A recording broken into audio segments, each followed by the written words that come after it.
There's a particular kind of quiet that settles over a room at this hour, the kind where the day finally lets go of you, and a good story becomes the only thing left to hold. I'm glad you're here for this one.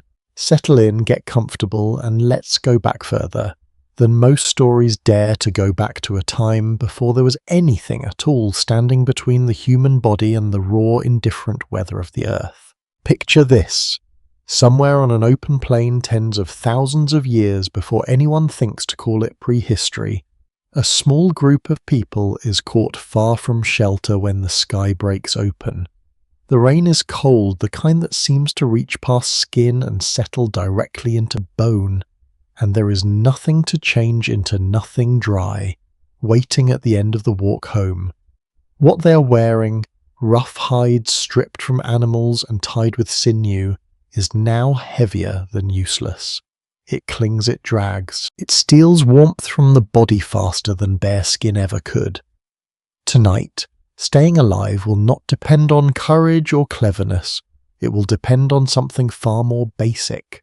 Whether the body can hold its own heat until morning. There is one young woman among them who has fallen slightly behind the others. Her sandals lost somewhere in the mud an hour earlier. Her wrap of hide soaked through at the shoulders where it matters most. She knows the way the body knows things before the mind agrees to admit them, that this cold is different from the cold of an ordinary night. Her hands have stopped feeling the rain as rain. They register only a dull, spreading ache, and then worse, they begin to register nothing at all. An older man in the group notices her slowing pace and slows his own to match it, not with words, because there is little breath to spare for words, but by walking close enough that his shoulder brushes hers with every third or fourth step. It is such a small gesture. It may also be the only thing that gets her through the night. Shared warmth. Two bodies instead of one has always mattered more than either seems to understand in the moment. They do not know it yet, but this scene, a person losing heat faster than they can produce it, saved only by proximity to another living body, will repeat itself in some form for nearly the entire span of the human story. Long after this particular night is forgotten, the same vulnerability will still be waiting in the dark for anyone caught without the right covering. What is strange when you sit with it is that this vulnerability was never an accident of bad luck or poor planning. It was built into the species from the very beginning. Human beings are in the most literal sense tropical animals. Millions of years before this rain-soaked night, our ancestors traded away the dense body hair that once protected earlier primates from the elements. A trade made in exchange for something else entirely. The ability to sweat efficiently and hunt animals across long hot distances under an unforgiving African sun. It was by every measure a brilliant adaptation for the world it was made for. It also left the human body almost defenseless the moment that world changed, or the moment a person simply walked far enough away from it. There is something quietly humbling in that. The same trait that once made us extraordinary hunters, patient enough to chase prey to exhaustion beneath a blazing sky, is the very trait that made a cold, wet night capable of killing us outright. It raises a question that most people have never really stopped to consider, even though the answer shaped nearly everything that came after. If the human body was built for warmth, not for cold, then how did people ever survive the first true winters they encountered? What did they wear before anyone knew how to properly tan a hide, before a single needle existed anywhere on Earth? And how does a species with no fur, no thick undercoat, no built-in defense against a freezing night, end up populating nearly every climate on the planet, from equatorial forests to the edges of the ice itself? The answer, as it turns out, involves one of the quietest and least celebrated inventions in the entire span of human history, one that scientists have only recently learned to date at all, and not through tools or ruins, but through something almost nobody would have thought to look at. The lice that still live in human clothing today. Before we go further into that story, If this is the kind of history you find yourself drawn to the real story told slowly and without rushing past the parts that matter, it helps enormously if you take a moment now to follow along and leave a like on your way. It costs you nothing and it tells me you'd like more of this. And if you have a moment, let me know in the comments where you're listening from tonight and what it was about this particular story that pulled you in. I always read them and I always appreciate them. For now though, get comfortable, pull whatever you're under a little closer and let's keep going. Because to understand what it truly meant to live without dry clothing, we have to go back much further than that rain-soaked night on the plain. Back to a species still finding its footing in a world it had not yet learned to survive outside of Africa. We have to understand what the body actually does when it loses heat slowly hour by hour, without anyone fully realizing how close the danger has come.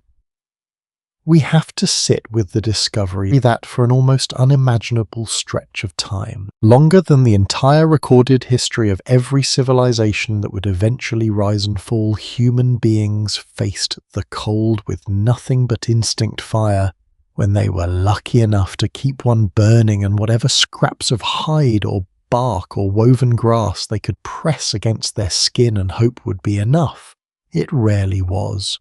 And the story of how that changed slowly, unevenly across tens of thousands of years is really the story of how our species learned for the first time to protect itself from a world it was never quite built to survive. That is where we begin, not with an army or an empire or a single dramatic battle, but with something far more intimate. A body alone in the cold and the long, difficult path toward the first true covering that could keep it warm and, just as important, keep it dry. There is a strange comfort in imagining the earliest ancestors of every person alive today walking beneath the same African sun generation after generation in a climate that asked nothing more of the body than what it was already built to give. It helps to sit inside that world for a moment before returning to the cold, because the two cannot really be understood apart from each other. One explains the other. Roughly 2 million years ago, long before anything resembling a modern human walked the earth, something unusual begins happening to the bodies of the hominins living across the grasslands and woodlands of eastern and southern Africa. They start losing their fur. Not gradually thinning it the way an animal might shed a winter coat, but losing it almost entirely, trading a dense protective covering for something far more exposed skin that is bare, dark, and increasingly efficient at a single, specific task, cooling the body through sweat. It is easy to underestimate how significant this trade actually was.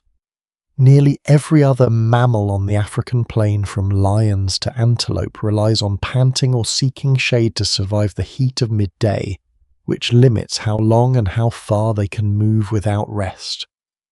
Early humans developed something closer to a built-in radiator, millions of sweat glands spread across bare skin capable of releasing heat continuously while the body kept moving.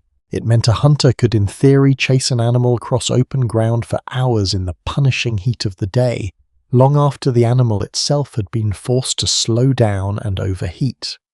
Scholars still debate exactly how much this ability shaped early hunting strategy and how much credit belongs to other factors like tool use or group cooperation. But the physical evidence for the sweat-based cooling system itself is not in question. It is written directly in structure of human skin. What this trade did not include, however, was any kind of backup plan. Losing body hair solved the problem of overheating so effectively that it left almost nothing in reserve for the opposite problem. Staying warm when heat was not the danger at all. A wolf can grow a heavier winter coat.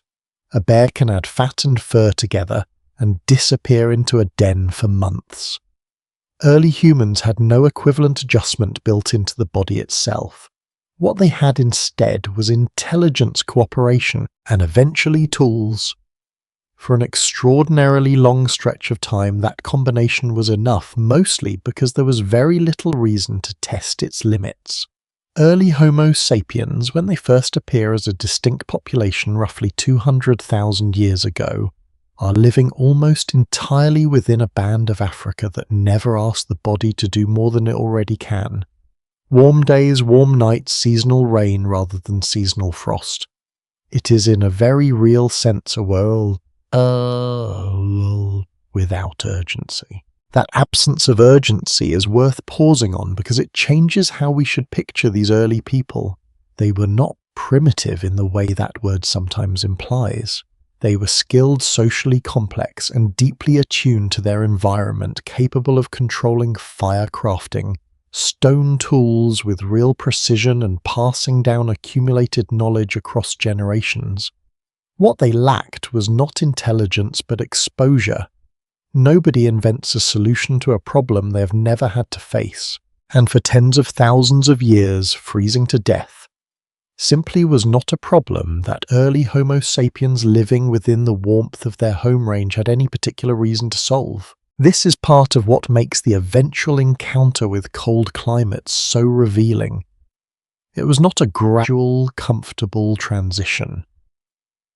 When groups of early humans began pushing beyond the familiar boundaries of their ancestral range, whether chasing migrating animals following rivers toward unfamiliar coastlines or simply drifting outward, the way populations always eventually do, they were carrying bodies that had never needed to prepare for what was coming. There is something almost unsettling about imagining that first true encounter with genuinely cold weather. A body that has spent its entire evolutionary history perfecting the art of releasing heat suddenly finding itself somewhere that heat is the one thing it cannot afford to lose. Here is where the story gains a detail that surprises most people the first time they hear it, because it does not come from a cave painting or a burial site or a fossil at all. It comes from lice. Specifically from the tiny genetic differences between the head lice that have lived on human scalps for millions of years and a separate, closely related population of lice that live exclusively in human clothing, feeding on the body but never leaving the fabric that surrounds it. These two populations of lice are close relatives, but they are not the same, and biologists have known for some time that they diverged from a shared ancestor at some point in the past. What makes this useful to historians is a simple, almost elegant piece of logic.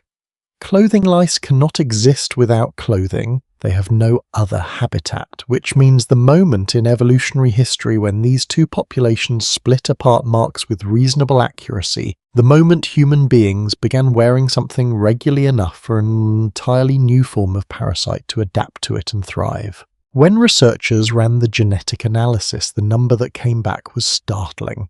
Somewhere in the range of 170,000 years ago, give or take a wide margin of uncertainty that scientists are careful to acknowledge. Clothing lice began to diverge from head lice as a distinct population. That places the origin of regular clothing use tens of thousands of years before the earliest large-scale human migrations out of Africa into colder parts of the world. In other words, humans appear to have started wrapping their bodies in something hides, most likely perhaps supplemented with woven plant material well before they were forced to by any specific crisis. The most widely accepted reconstruction holds that this early, almost exploratory use of covering became the very technology that later made survival possible when populations finally did move into harsher, colder terrain. It is a strange thought that something as small and unglamorous as a parasite could end up preserving a record that stone tools and fossilized bone never could. It also raises a genuinely open question that researchers have not fully resolved. Why did humans begin wearing coverings at all tens of thousands of years before the climate around them demanded it? The evidence remains incomplete, but several explanations sit alongside one another without cancelling each other out. Some researchers point to the practical need for protection from sun thorns and insects even in a warm climate. Others suggest early coverings may have started as tools for carrying things, a wrapped hide used to transport food, or an infant only later recognized for its usefulness as insulation. Still others point to the deeply social nature of early humans, the possibility that simple ornamentation or group identity played a role long before survival ever entered into it. What nearly everyone agrees on is that once this habit existed, even in a rough, unrefined form, it became the foundation for something far more consequential. A body that had spent nearly its entire evolutionary history exposed to the world now had, however imperfectly, a layer between itself and the elements. And that layer, more than any single physical adaptation, would eventually decide which parts of the Earth human beings could survive in at all. It did not happen quickly, and it did not happen evenly. For a very long stretch of time, this early covering remained crude, unreliable, and crucially almost never fully dry. A hide scraped from an animal and left to stiffen in the sun offered some protection from wind, but very little once it became soaked through with rain, sweat, or river water, and drying it fully without the benefit of woven fibers or proper tanning could take far longer than anyone caught in a storm could afford to wait. That gap between having something to wear and having something that could actually be relied on when the weather turned against you is where the real danger of this era begins to take shape. It is a gap that would define human survival for tens of thousands of years to come, long after the first hides were first tied around a shoulder in the African heat, and it is exactly where this story is about to lead next. Consider for a moment what it actually takes to turn an animal hide into something a person can wear. It sounds simple only because we no longer have to think about it. In truth, it may be one of the most demanding technical processes our early ancestors ever mastered, and long before anyone had a word for tanning, they were already solving its central problem through trial failure and an enormous amount of patience. A freshly removed hide is not a garment. It is a heavy, wet, foul-smelling sheet of tissue that, left alone, will do exactly what any organic material does. It will rot. Left in the sun, it stiffens into something closer to wood, cracked and unbending, useless for wrapping around a shoulder or a foot. The people who first began working with hides had to discover almost certainly through repeated failure that scraping away the fat and flesh clinging to the underside and working the material continuously while it dried could keep it from hardening completely. Evidence suggests that animal brains worked into the hide by hand helped soften the fibers further, a technique that many indigenous communities around the world would still be using refined and perfected tens of thousands of years later. It is a strange thing to sit with that a method this old, this basic, this dependent on nothing but hands and persistence, remained essentially unimproved for an almost unimaginable span of human history. What early coverings were not, however, is waterproof. This is the detail that tends to surprise people most, because it is easy to imagine a hide wrap functioning something like a modern raincoat. It did not. Untreated or lightly treated hide absorbs water readily, and once soaked it becomes heavier, colder against the skin and slower to dry than almost anything else a person might wear. A wrap that offered real protection from wind on a clear, cold day could become a genuine liability the moment rain began to fall, clinging, wet and frigid, exactly where warmth was needed most. Archaeologists studying the material properties of prepared hides have noted that even well-worked skins retain significant moisture under sustained rain, and without a fire nearby, drying one out fully could take the better part of a day. For people constantly on the move, following herds or searching out fresh water, that kind of delay was not a small inconvenience. It could be the difference between recovering from a bad night and never recovering at all. This is part of why fire mattered so enormously far beyond its obvious use for cooking or warding off predators. A fire was in a very real sense the only reliable way to dry a soaked hide before it began to work against the person wearing it. Groups that could keep a fire burning through a wet night had a genuine survival advantage over those who could not simply because of the heat the fire produced directly, but because of what it allowed them to do with their clothing. There is a reason so much early evidence of sustained fire use appears in regions and periods associated with colder, wetter climates. It was not a convenience. It was quite plausibly one half of a single survival system fire, and covering working together, neither one fully sufficient without the other. Woven material likely entered the picture as a second complementary answer to the same problem, though the evidence here is considerably harder to pin down. Plant fibers do not survive in the archaeological record the way stone tools or bone does, which means historians are working with an almost invisible category of technology one they can only glimpse indirectly. In 2009, researchers examining a cave in the country of Georgia found something remarkable: microscopic flax films embedded in ancient sediment layers, some of them twisted in ways that suggest deliberate spinning, rather than natural accumulation dated to roughly 30,000 years ago. Some of the fibers even showed traces of dye, hints of colour deliberately added by hand. It is a striking find, not because it proves woven clothing existed at that early date, since a spun fibre could have served many purposes beyond wearing, but because it forces historians to reconsider how sophisticated fibre technology may have already been by that point.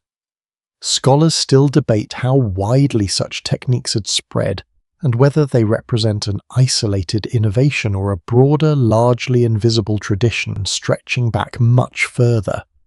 The honest answer is that the evidence remains incomplete, and it may always remain incomplete given how little organic material survives tens of thousands of years of decay. What this uncertainty reveals more than any specific date or technique is something worth sitting with. Early human survival did not depend on a single dramatic invention, a moment where someone suddenly produced the first true coat and changed everything at once. It depended on countless small, largely unrecorded refinements made by ordinary people solving an ordinary problem over and over across thousands of generations. A slightly better way to scrape a hide. A slightly more effective way to twist a fibre into cord. A slightly smarter place to sit near the fire so that damp clothing dried evenly, rather than scorching on one side while remaining sodden on the other. None of these innovations would have felt historic to the people making them. They would have felt like the difference between a comfortable night and a miserable one, or on the worst occasions between waking up and not waking up at all. There is a human layer to this story that is easy to overlook amid the discussion of hides and fibres and dating techniques, and it deserves a moment of its own. Consider what it would have meant practically to be a child in one of these early groups. A child's body loses heat far faster than an adult's proportionally because of the ratio of surface area to body mass, and a child's ability to generate its own warmth through movement and metabolism is far more limited. Ethnographic studies of more recent hunter-gatherer societies living in cold climates consistently show that adults prioritize children when it comes to the best, driest, warmest coverings available, even at real cost to themselves. There is no reason to think this instinct is new. It is in fact one of the more quietly moving threads running underneath this entire story. The idea that long before anyone kept written records, before anyone had language sophisticated enough to describe what they were doing or why people were already making the same difficult, loving calculation that parents make today. Who gets warm first when there is not quite enough warmth to go around? It is worth pausing too on how differently this technology likely developed, depending on where a group happened to live. In warmer regions, covering may have remained genuinely optional for a very long time, useful for protection from sun or thorns, but never a matter of survival. In regions bordering colder climates, the pressure to refine the technology would have been immediate and unforgiving, and it is reasonable to assume that innovation moved fastest precisely where the consequences of failure were most severe.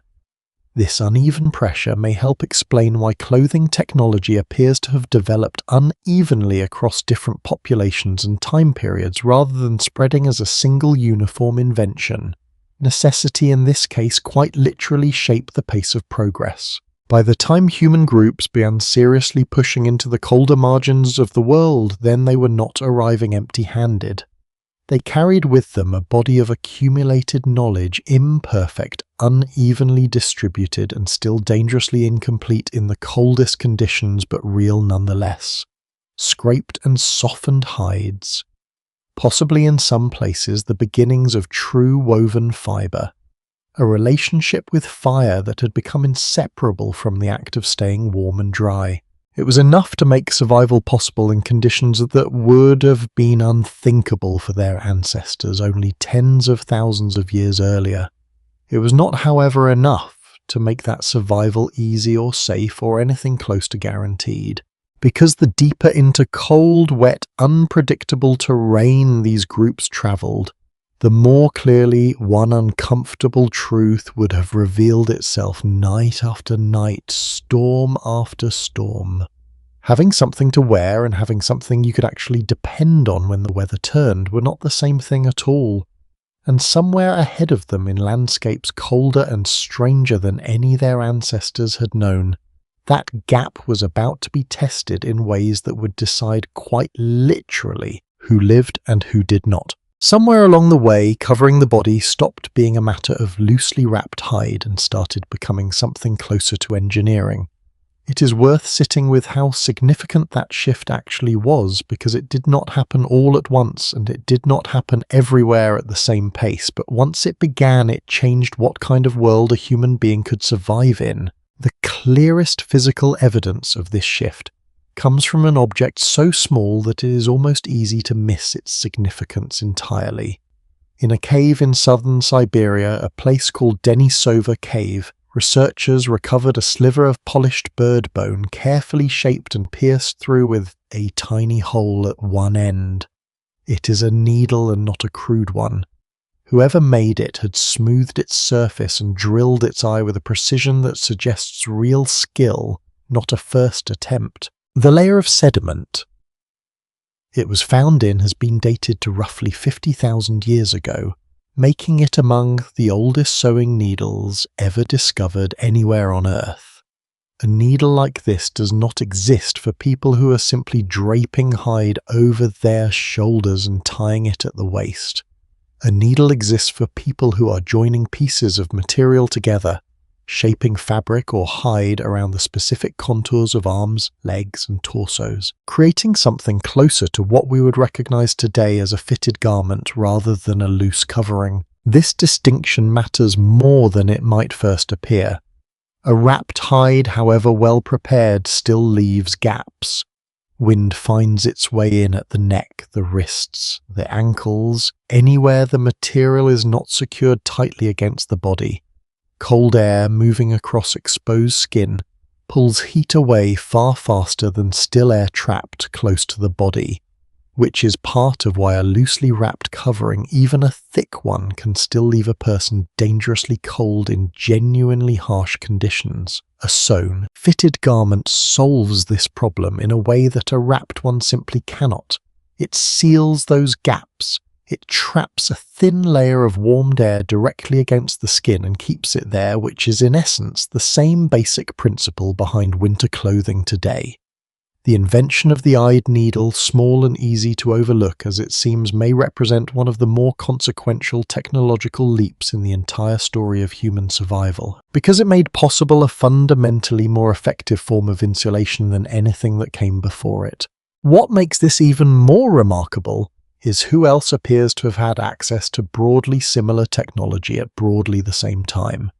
Denisova Cave is unusual among archaeological sites for containing evidence of more than one type of ancient human. Alongside modern human remains, the cave has also yielded bones belonging to Neanderthals and to a separate, only recently identified population known as Denisovans, close relatives of both groups who left behind almost no fossil record beyond this single cave and a handful of related sites. It raises a genuinely open question that researchers have not fully settled. Did fitted clothing technology develop independently among these different populations, or did it spread between them through contact observation or even intermarriage? all of which the genetic record now confirms did occur between these groups at various points. The evidence remains incomplete, and it may stay that way since organic materials like hide and sinew rarely survive long enough to answer the question directly. What survives is mostly indirect worked bone tools, scraping implements and needles like this one scattered across sites associated with more than one type of ancient human. It is one of the quieter mysteries hiding inside this story, easy to walk past if you're not looking for it. Neanderthals in particular deserve a moment of real consideration here because the old popular image of Neanderthals as poorly adapted or unsophisticated has not aged well against the actual evidence. Neanderthals lived successfully across Ice Age Europe for a span of time considerably longer than modern humans have existed as a species surviving colder average conditions than almost any environment modern humans had faced up to that point. They clearly had some form of effective covering, because the alternative, surviving unclothed through European winters for hundreds of thousands of years, is simply not physically plausible. What remains genuinely debated among researchers is how sophisticated that Neanderthal clothing actually was. Some evidence based on the types of stone scraping tools found at Neanderthal sites suggests they were working hides in ways that produced serviceable but relatively simple coverings, likely wrapped and tied rather than fitted and sewn. If that reconstruction holds, it would mean Neanderthals were managing to survive brutally cold environments with technology that in relative terms may have been a full step behind what modern humans would eventually develop. It is a difference that sounds small when you say it quickly. In practice, across enough winters, it may have mattered enormously, because here is where the height of this technology's power becomes visible not in any single dramatic moment, but in where people were suddenly able to live.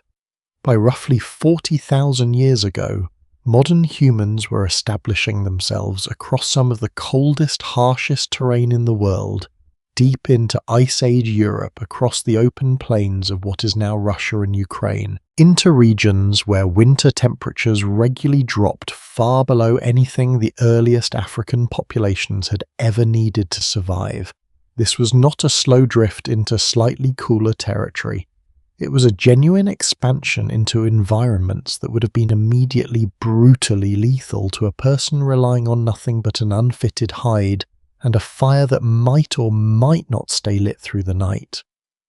That expansion quite plausibly would not have been possible at all without the layered, fitted, carefully constructed clothing technology that the archaeological record, however, incomplete, increasingly suggests were Neanderthals by this point. It's worth pausing to actually picture what a well-equipped person in this era might have been wearing, because the reconstruction based on tool marks, ornament placement, and comparison with more recent Arctic clothing traditions is genuinely striking.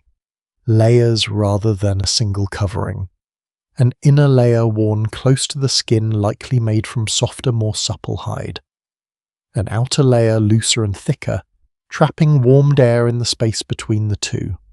Separate coverings for the legs, distinct from the torso rather than one continuous wrap, an innovation that allowed far greater freedom of movement in cold conditions than a single draped hide ever could. Footwear too appears to have been developed by this period based on subtle changes researchers have identified in the bone structure of feet from this era, changes consistent with populations that were regularly wearing some form of enclosed shoe, rather than walking barefoot or in simple wrapped foot coverings. It is a small, almost tender detail that the shape of a person's toes tens of thousands of years later can still tell us something about what they wore to protect them from frozen ground. None of this technology, it is important to say clearly, made cold weather safe. It made it survivable, which is a very different thing. A single torn seam, a hide left too long without proper drying, a night spent without access to fire could still be catastrophic, and almost certainly still was for people whose margin of error remained thin by any modern standard. What had changed was not the danger itself, but the odds. A person wrapped in loosely tied hide caught in a sudden Ice Age storm faced almost certain crisis. A person wearing layered, fitted, well-maintained clothing caught in that same storm had a genuine chance. Sometimes history turns less on dramatic invention and more on exactly that kind of quiet shift in probability, the difference between almost certain and merely likely repeated across enough winters and enough generations to eventually change where an entire species could live. And it is worth asking even gently whether this technological confidence came with its own hidden cost. Because clothing this effective, this reliable, might easily have encouraged people to push further into cold, unfamiliar territory than caution alone would have allowed, trusting a system that, however advanced for its time, still had real and sometimes fatal limits. That particular tension between what a new technology makes possible and what it quietly tempts people to risk is one this story is far from finished exploring. Water, it turns out, is a far more efficient thief of body heat than cold air ever could be on its own, and understanding why takes us into the quiet physics hiding underneath everything this story has described so far. Air, even freezing air, is a relatively poor conductor of heat. It insulates, which is precisely why trapped air layers inside a fitted garment work so well. Water behaves almost exactly opposite. It conducts heat away from the body roughly 25 times faster than still air at the same temperature, which means a person standing in dry, bitterly cold air and a person standing in merely cool, damp clothing can face startlingly different odds of survival, even if the second person would describe the weather around them as far less severe. This single fact, more than almost anything else, explains why the covering our ancestors depended on could become without warning the very thing working against them. A hide that had absorbed rain sweat or river water was no longer functioning as insulation at all. It had become in effect a cold compress worn directly against the skin, drawing heat out of the body continuously hour after hour, long after the storm itself had passed. This is where the story's first real crack begins to show, not in some dramatic single catastrophe, but in a slow, cumulative vulnerability that must have shaped daily life for tens of thousands of years in ways the archaeological record can only hint at. Consider what an ordinary rainy season would have meant for a group relying on hide clothing with no reliable way to dry it quickly. Hides do not dry the way modern fabric does, wicking moisture outward and releasing it into the air. Hide holds water within its fibrous structure, and without direct heat, evaporation happens slowly, sometimes over the course of an entire day or more. A person caught in successive days of rain, unable to fully dry their covering between exposures, would have been walking through an extended low-grade version of the exact crisis their most advanced clothing was meant to prevent. Damp, then colder, then damp again, each cycle chipping away a little more at the body's ability to recover. There is a particular danger hiding inside this cycle that modern medicine has a name for, even though the people experiencing it thousands of years ago would have had only the felt sense of it, the confusion, the clumsiness, the strange, creeping warmth that sometimes precedes the worst stages of hypothermia, rather than the cold anyone might expect. As the human body loses core heat, it does not fail gradually in a straight line. It fails in stages, and one of the crueler ironies of hypothermia is that a person in its later stages sometimes reports feeling warm, even removes clothing entirely moments before the body's systems begin shutting down in earnest.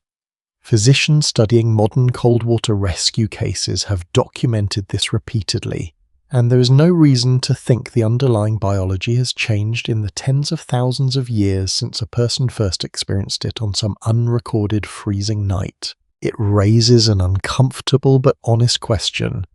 How many deaths in the deep prehistoric record, deaths that left behind nothing but bones with no obvious sign of violence or illness, were actually this?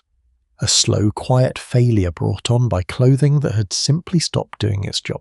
What makes this danger even harder to fully reconstruct is that wet, unwashed hide carries a second threat alongside the loss of insulation, one that is almost entirely invisible in the archaeological record: skin that remains damp for extended periods pressed continuously against organic material, that is itself beginning to break down, becomes vulnerable to fungal and bacterial infection in ways that dry skin generally is not.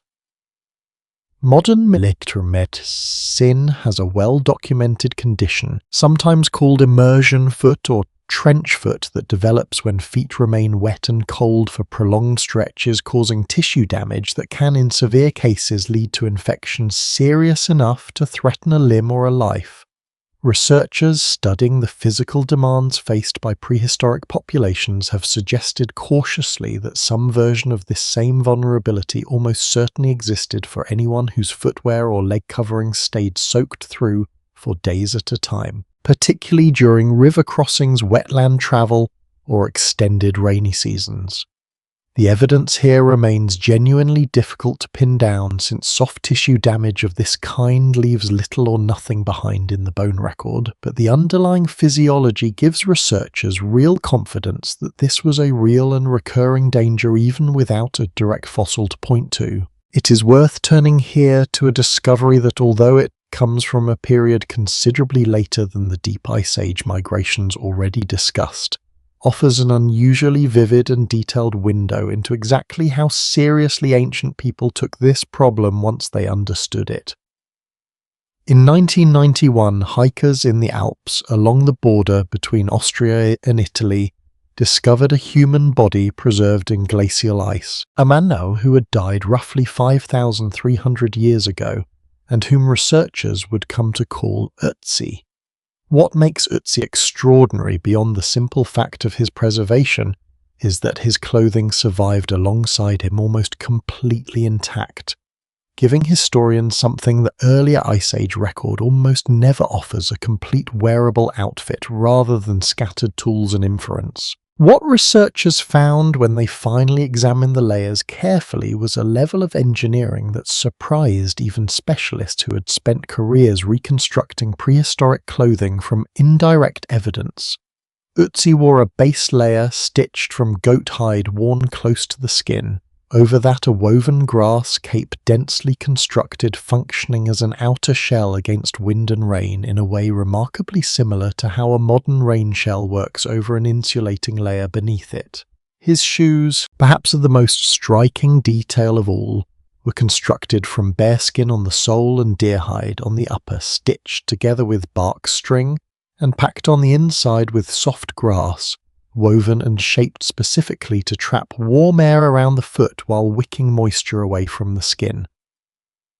When a group of modern researchers reconstructed a faithful replica of these shoes and tested them in actual cold, wet field conditions, they reported genuine surprise at how effectively the grass insulation performed, in some respects rivaling elements of modern winter footwear designed with materials and knowledge unavailable to anyone 5,000 years ago.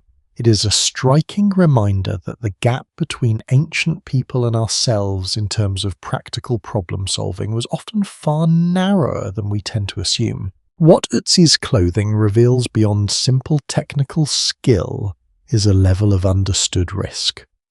Nobody constructs a shoe with dedicated insulation and a separate weatherproof shell by accident.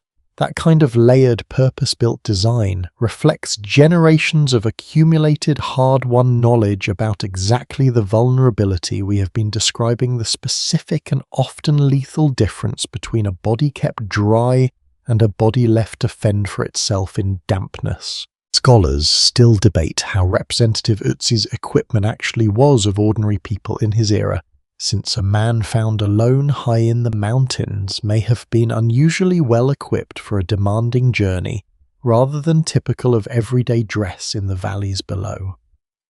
But even accounting for that uncertainty, his clothing stands as clear proof that by this point in human history, the lesson written earlier and more anonymously into deep Ice Age graves and stone tool scatter had become fully, deliberately understood.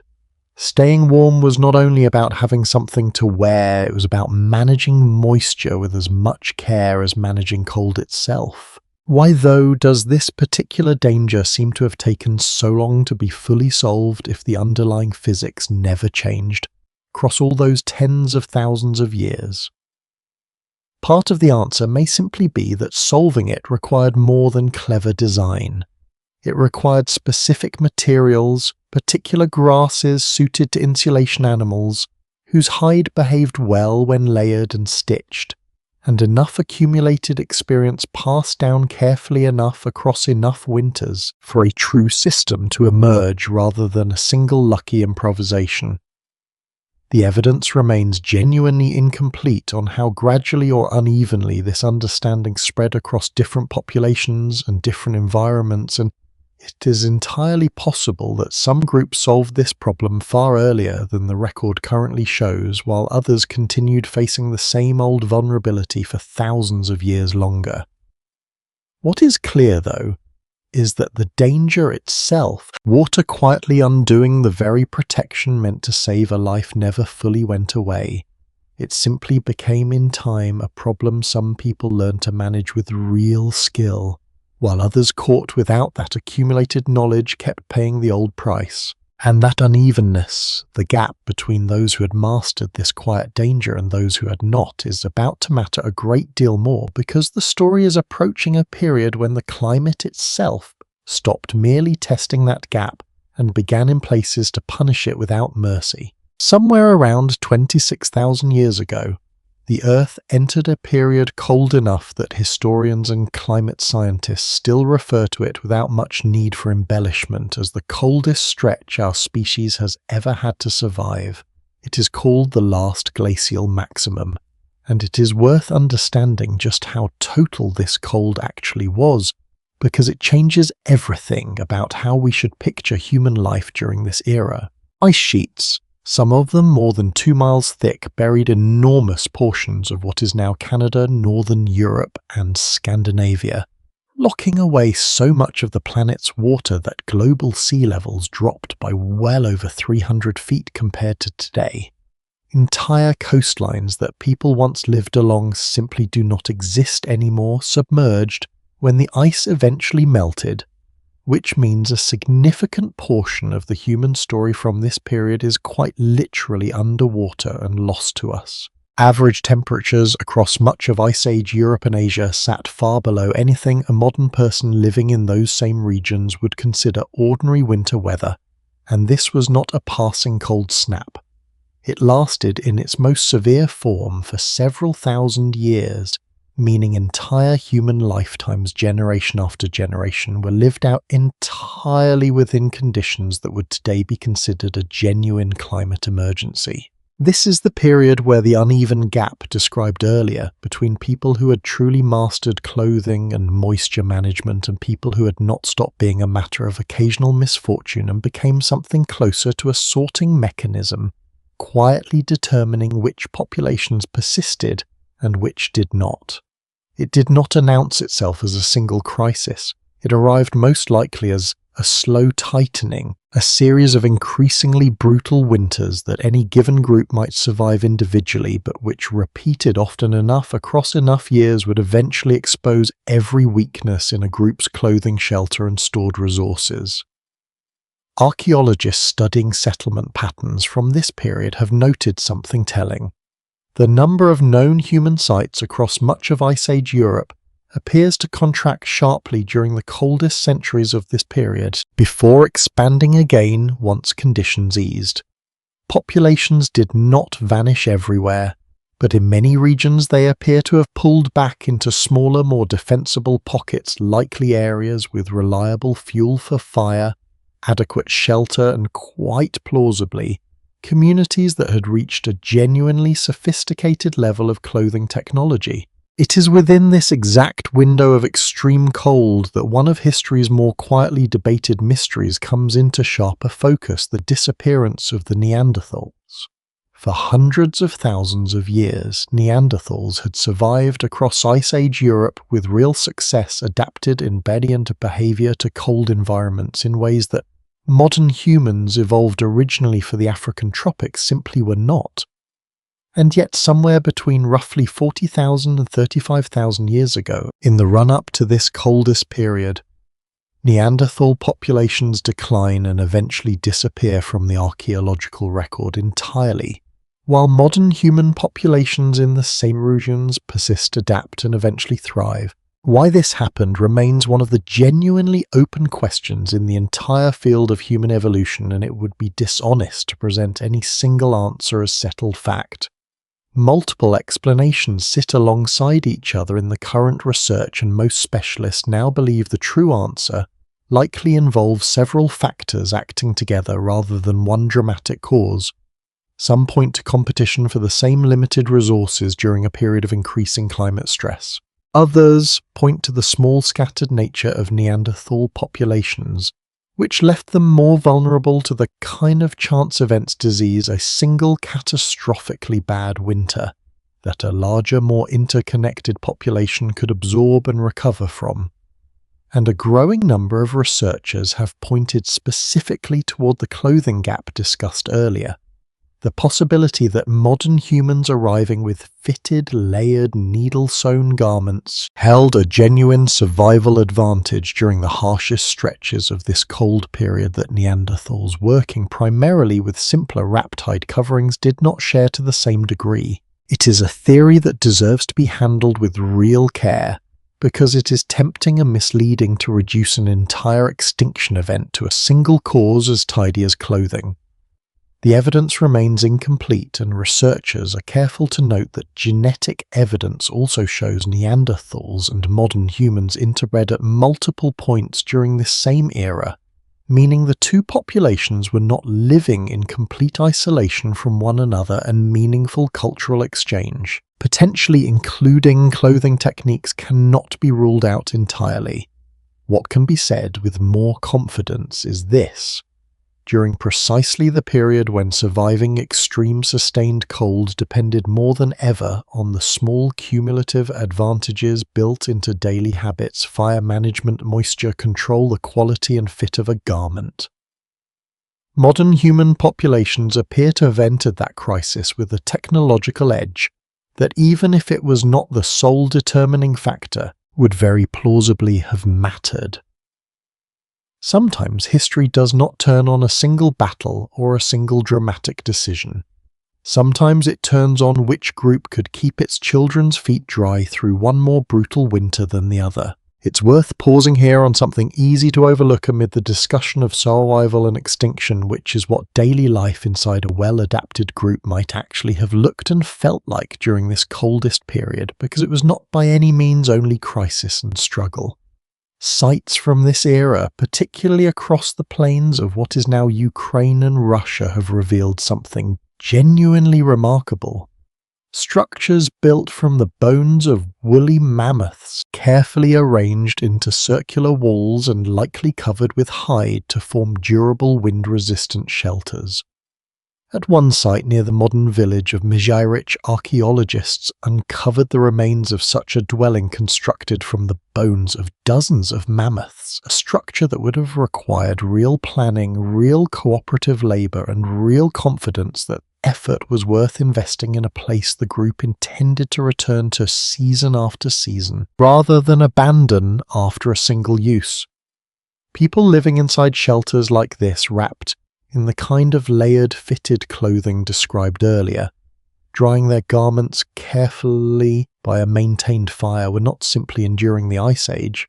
In a very real sense, within the walls of their own small world, they had made themselves genuinely comfortable inside one of the most hostile climates our species has ever faced. There is something worth sitting with in that image for a moment. A family settled inside a mammoth bone shelter during the coldest stretch of the last Ice Age. Clothing hung to dry near a carefully tended fire. Children sleeping warm against adults who had spent a lifetime learning exactly how to make that warmth possible.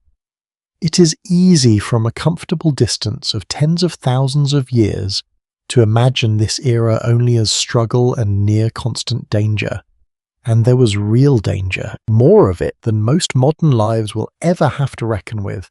But there was also skill and care and an accumulated hard-earned mastery over conditions that without that mastery would have killed almost anyone almost immediately. Is it not worth wondering how much quiet pride a person in this era might have felt watching their own children grow up warm and dry through winters that would have been lethal to their grandparents' generation, simply because the accumulated knowledge of scraping, stitching, drying and building had finally caught up to the demands of the world around them? This achievement, though, however, existed under constant pressure because the last glacial maximum did not remain static for its entire multi-thousand-year duration. Climate researchers studying ice core and sediment records have identified sharp, sometimes rapid fluctuations even within this broadly cold period. Brief warmer intervals followed by sudden severe returns to extreme cold, occurring at a pace that would have outstripped any group's ability to adapt culturally or technologically in response. A community that had built its entire survival system around one set of conditions could find those conditions shifting again within a matter of decades, forcing renewed migration, renewed innovation, or for groups less able to adapt quickly enough, renewed and often fatal vulnerability. The margin for error, even for the most technologically sophisticated groups of this era, never fully disappeared. It simply narrowed and widened again unpredictably following a climate that answered to nothing and no one. And it is precisely this narrow shifting margin between mastery and catastrophe, between a shelter that held through the winter and one that did not, where the story now turns toward its most difficult chapter, the point where all of this accumulated knowledge, all of this hard-won skill, was tested most severely of all, and where the true cost of getting it wrong becomes impossible to look away from. There is a particular kind of danger that leaves almost nothing behind, and it is worth naming directly because so much of what we understand about the brutal core of this story comes not from what survived, but from what quietly did not. When the human body begins losing heat faster than it can replace it, it does not fail all at once. It fails in a sequence, and understanding that sequence, uncomfortable as it may be, is really the only way to understand what so many people across so many centuries of cold, wet history actually experienced in their final hours. The earliest stage is one almost everyone has felt in some small way, a persistent, uncontrollable shivering, the body's own automatic attempt to generate heat through rapid muscle movement. It works for a while. As core temperature continues to drop, though, that shivering begins to fade. Not because the danger has passed, but because the body is running out of the energy needed to sustain it. Coordination goes next. Simple tasks, tying a knot, striking a spark, even walking in a straight line, become strangely difficult fingers, no longer answering commands the way they should. Judgment follows soon after, and this is the stage modern rescue physicians consider especially dangerous because a person in its grip often does not recognize how much trouble they are in. Confusion sets in. Decision-making, the very thing that might otherwise save them, begins to fail exactly when it is needed most. It is this stage more than any other that likely explains one of the more genuinely unsettling patterns found in cold weather death investigations, both modern and historical. In a meaningful number of documented hypothermia deaths, investigators have found victims partially or fully undressed, clothing removed and sometimes scattered nearby, in conditions that should have made removing any covering at all feel unbearable. Physicians call this paradoxical undressing, and while the precise mechanism is still debated, the leading explanation involves a late stage for failure in the body's ability to regulate blood flow to the skin, creating a sudden false sensation of warmth just as the body's core systems are beginning to shut down. It is a strange and genuinely tragic detail because it means that some of the people who died from cold across human history may have spent their final conscious moments not suffering but confused, mistakenly convinced that the danger had somehow passed.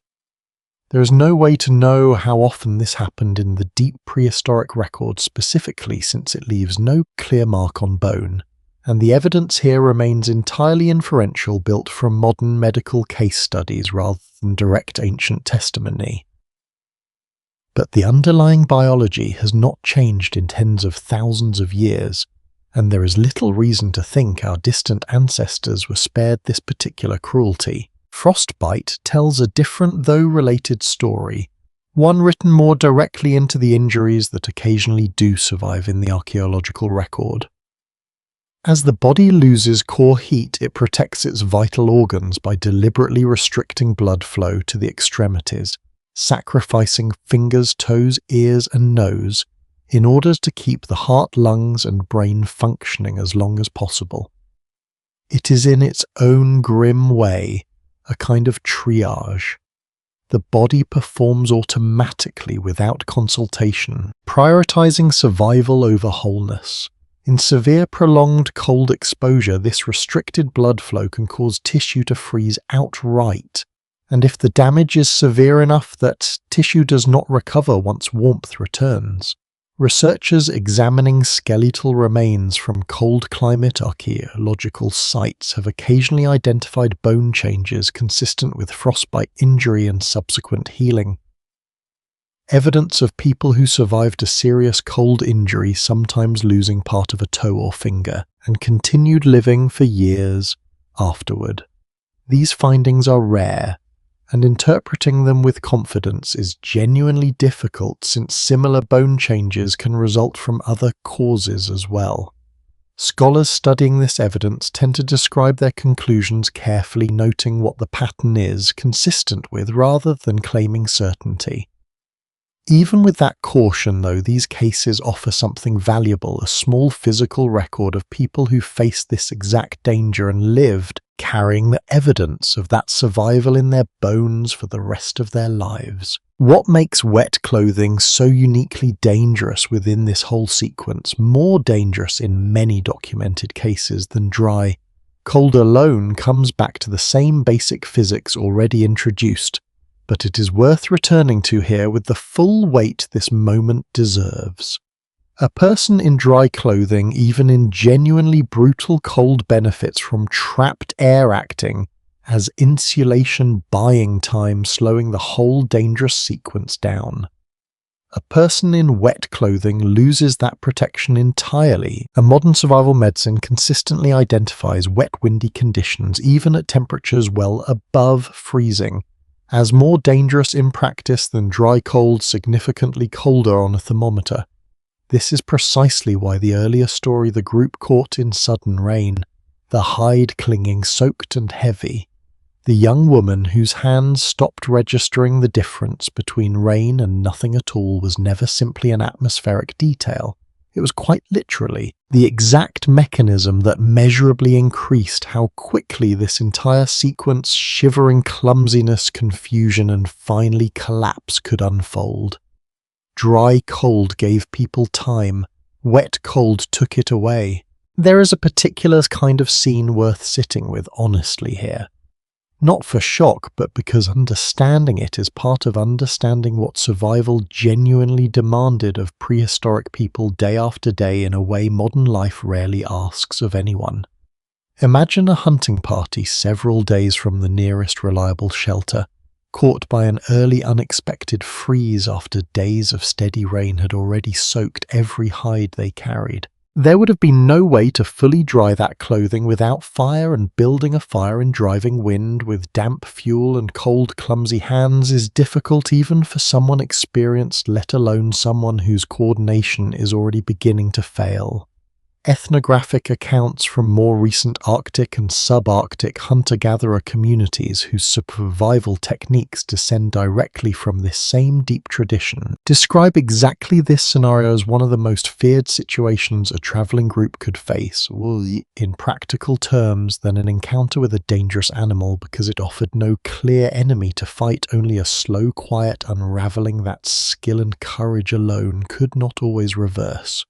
Is it any wonder that fire in nearly every culture descending from this deep prehistoric tradition carries a weight and reverence that goes far beyond simple practicality? And yet for all of this danger, it would be a mistake to leave this part of the story only in its darkest register. because the very same evidence that reveals how people died also reveals just as clearly how thoroughly people learned to fight back against it. The archaeological and ethnographic record is full of quiet, practical countermeasures developed and refined across countless generations that speak to a genuinely sophisticated understanding of exactly the dangers just described. Sleeping arrangements in cold climate sites consistently show evidence of deliberate huddling. Multiple individuals positioned close together, sometimes layered beneath shared coverings. A strategy that measurably slows heat loss through simple shared body warmth. The same instinct shown by the older man in the opening story of this video, brushing shoulders with a struggling companion on a cold, wet night. Rotating watch during travel through dangerous cold so that no single person remained still, long enough for the early dangerous stages of heat loss to take hold, unnoticed, appears to be an old and widespread practice among cold-adapted peoples. And perhaps most tellingly, nearly every well-documented traditional cold-weather culture develops specific, deliberately taught knowledge, passed carefully from elder to younger, about recognizing the earliest, subtlest signs of dangerous cold in another person, the particular quality of slurred speech, the strange stumble, the sudden and uncharacteristic confusion long before that person might recognize the danger in themselves. This last point deserves real emphasis because it reveals something quietly profound about how human beings actually survived this brutal core of their history. It was rarely a matter of individual toughness alone. The evidence points again and again toward a deeper form of protection, other people watching, carefully recognizing danger in a companion, before that companion could recognize it in themselves and acting on that recognition without hesitation. Scholars studying the archaeology of cold climate survival increasingly emphasize this social dimension over purely technological explanations, suggesting that the strength of a group's relationships and its shared transmitted knowledge may have mattered every bit as much as the quality of its clothing or the reliability of its fire. The evidence for this remains by its nature somewhat indirect, constructed from patterns in burial and settlement rather than any direct record of the conversations and care that must have accompanied it. But it is difficult to look at the huddled sleeping arrangements, the careful shared shelters, the clear evidence that even injured and frostbitten individuals were kept alive and cared for long after they could contribute physically to the group, and not see something unmistakably tender sitting alongside all of this hardship.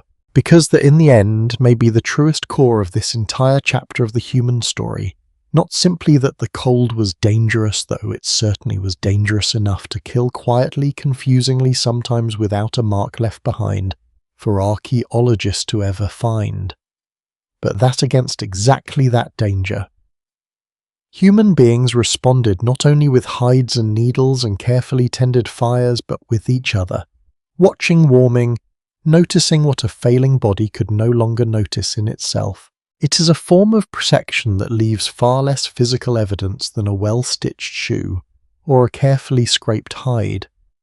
And precisely because of that, it is easy for modern accounts of this era to overlook it entirely.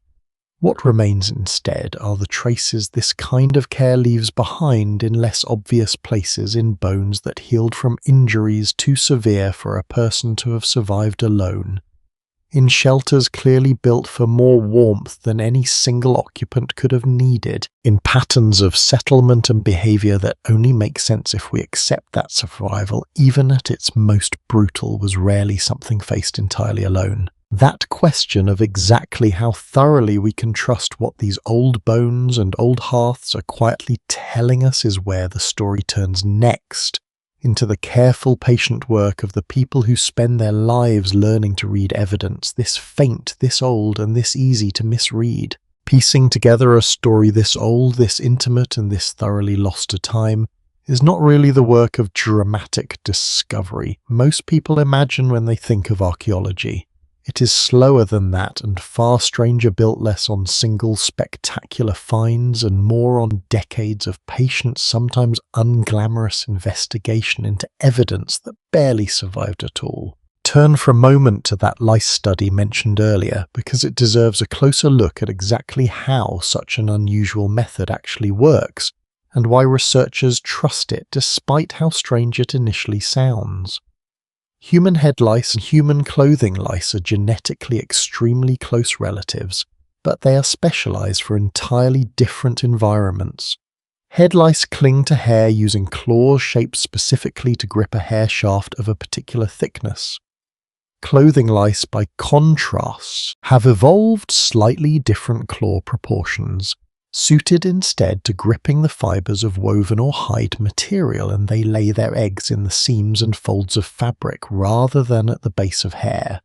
This is not a trivial difference. It means clothing lice cannot survive and reproduce successfully without regular, sustained contact with worn clothing, which makes their evolutionary emergence a remarkably petite biological marker for something that otherwise left almost no physical trace at all. Researchers led originally by biologist Mark Stoneking in the early 2000s, and refined by the later studies, used the natural mutation rate of louse DNA, essentially a molecular clock ticking at a roughly known pace, to calculate how long ago these two populations diverged from a shared ancestor. Incorporating more complete genetic data pushed that estimate back further than the original study suggested, arriving at a range centered around 170,000 years ago. It is worth being honest about the uncertainty built into a method like this. A molecular clock is an estimate, not a precise date stamped in stone, and the margin of error on calculations like these can run into tens of thousands of years in either direction. Scholars still debate exactly how tightly this figure should be trusted, and reasonable researchers working with the same underlying data have arrived at somewhat different numbers. What nearly everyone agrees on, though, is the broader picture. The evidence points toward that clothing use among modern humans is old, considerably older than the earliest solid physical evidence for it, and old enough to have been well established long before the harshest Ice Age migrations described earlier in this story. That gap between what genetics suggests and what physical archaeology can actually show is itself one of the more quietly fascinating tensions running through this entire field. Hide fiber and sinew are organic materials, and organic materials decay. Under ordinary conditions, a piece of worked leather has almost no chance of surviving even 10,000 years, let alone the tens of thousands implied by the genetic evidence, which means the physical record of early clothing will likely always remain thinner and later than the true history of the practice itself. This is precisely why a find like the Denisova cave needle discussed earlier carries such outsized significance despite its small size. It is not simply evidence that sewing existed 50,000 years ago. It is a rare direct physical confirmation of a technology that indirect evidence had already suggested was likely present, arriving in a form specific and durable enough that a modern researcher could hold it, measure it, and date the sediment layer that had protected it. Needles of this kind, it turns out, are rarer finds than most people would assume, and locating them at all depends heavily on a research technique that sounds almost tedious compared to the romantic image of archaeological discovery: extremely careful, extremely slow sediment sifting, sometimes conducted through screens fine enough to catch objects only a few millimeters across. The most famous and dramatically preserved example beyond Denisova comes from a site called Sungir in what is now Russia, where archaeologists excavating burials dated to roughly 34,000 years ago uncovered something that startled even experienced researchers. Thousands of small ivory beads arranged in careful, deliberate patterns across the remains of the buried individuals. The beads themselves had originally been sewn directly onto clothing that has long since decayed entirely, leaving no trace of the hide or fibre it was made from. But because the beads had been stitched in precise repeated rows, their final resting positions preserved something remarkable, an almost complete outline of the vanished garment itself. Sleeves, hems and body shape reconstructed not from any surviving fabric, but from the ghost pattern left behind by thousands of small decorative pieces sewn carefully into place. What researchers were eventually able to reconstruct from the Sungir beadwork is genuinely striking tightly fitted trousers, long-sleeved tunics, and in one particularly well-preserved burial, a cap decorated with fox teeth and elaborate beadwork along its edge. This was not simple utilitarian covering thrown together for basic survival. This was clothing built with real craftsmanship, requiring an enormous investment of time, since experimental archaeologists who have attempted to replicate the beadwork using period-appropriate stone tools estimate that producing the thousands of beads found in a single burial alone would have required many hundreds of hours of skilled labor. It raises a question worth sitting with. Why would a community facing the daily exhausting demands of Ice Age survival devote so much time and skill to decorating clothing meant ultimately to be buried and lost forever with the dead? The most widely accepted interpretation among researchers is that this elaborate clothing reflected genuine social status and communal mourning, a way of honouring the dead that mattered enough to the living to justify an extraordinary expenditure of time and material. It is a small moving detail that even in the depths of the harshest cold our species has ever faced, people still found the time and the reason to make something beautiful. Evidence of this kind, though vivid, remains genuinely rare, and researchers are careful to caution against assuming that ordinary everyday clothing across this era looked anything like the elaborate ceremonial garments found in a small handful of unusually well-preserved burials. Most people, most of the time, were very likely wearing far simpler, purely functional coverings that left no beadwork pattern behind at all. And the honest reality is that historians have almost no direct evidence for what that ordinary everyday clothing actually looked like. What survives in the record overwhelmingly favours the unusual, the ceremonial, the deliberately preserved, which creates a subtle and important bias that careful researchers are always working to account for. Beyond needles and beads, one of the more unexpectedly useful sources of evidence has come from an entirely different direction: the microscopic residue left behind on stone tools themselves. Researchers using high-powered microscopes have identified distinctive wear patterns and even preserved fibres on certain stone implements found at Ice Age sites, patterns consistent specifically with scraping and softening hide, distinct from the wear patterns produced by cutting meat or working wood. This kind of analysis, known as use-wear study, allows archaeologists to identify tools dedicated specifically to hide preparation, even when the hide itself has completely disappeared, offering yet another indirect but genuinely persuasive line of evidence supporting just how central clothing production was to daily life across this entire era. Taken together, this patchwork of evidence, genetic, skeletal and material, tells a story that no single discovery could tell on its own. The lice suggests clothing far older than anyone once assumed. The needles confirm sewing existed by at least 50,000 years ago. The beadwork at Sungir reveals a level of craftsmanship and social meaning invested in clothing that goes well beyond simple survival. And the quiet wear patterns on ordinary stone tools confirm that hide preparation was not an occasional task, but a sustained central part of daily existence across an enormous span of time and geography. None of it on its own offers a complete picture.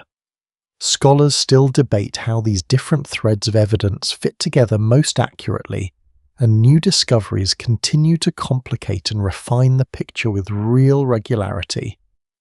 But slowly, patiently, across generations of careful, often unglamorous research, historians have assembled something genuinely remarkable, a reasonably confident outline of how human beings first learned to protect themselves from a world that never stopped testing them. What this evidence cannot fully settle, however, and what different researchers continue to interpret in genuinely different ways, is exactly how this knowledge spread. Whether it moved as a single connected tradition across related populations or emerged again and again independently wherever necessity demanded it.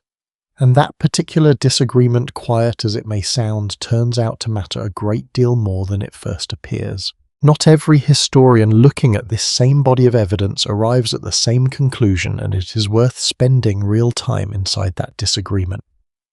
Because the debate itself reveals something important about how careful honest scholarship actually works. At the centre of one of the more persistent disputes sits a researcher named Ian Gilligan, whose work on the origins of clothing has become something of a touchstone in the field precisely because it challenges a comfortable assumption many people carry without realising it.